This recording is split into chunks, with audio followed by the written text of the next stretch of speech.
मे महिन्यात मुंबईतल्या घाटकोपर परिसरात होर्डिंग कोसळून मोठी दुर्घटना घडली होती। 13 मे रोजी घडलेल्या या दुर्घटनेमध्ये 17 जणांचा मृत्यू झाला होता, तर अनेक लोक जखमी झाले होते। या प्रकरणी मुख्य आरोपी भावेश भिंडे याला 2 दिवसांनी अटक करण्यात आली होती। दरम्यान भावेश भिंडे यांना मुंबई हायकोर्टात धाव घेत जामिनासाठी याचिका दाखल केली आहे। होर्डिंग कोसळल्याची ही दुर्घटना म्हणजे देवाचं कृत्य, ॲक्ट ऑफ गॉड असा असल्याचा अजब युक्तिवाद भिंडे यानं केलाय।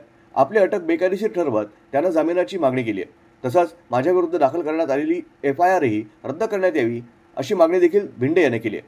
वाऱ्याच्या वेगामुळे होर्डिंग कोसळलं, पण FIR मध्ये आरोप करण्यात आला की बांधकामात निष्काळजीपणा केल्यामुळे होर्डिंग कोसळलं, पण असं नाहीये असंही भिंडे यांच्या याचिकेत नमूद करण्यात आलंय। हे होर्डिंग पडण्यास देवाची कृती कारणीभूत होती आणि हा एक दुर्दैवी अपघात होता, त्यामुळे यासाठी याचिकाकर्ता भिंडे किंवा इगो मीडिया प्रायव्हेट लिमिटेड या कंपनीला दोषी धरता येणार नाही असा दावा करण्यात आलाय।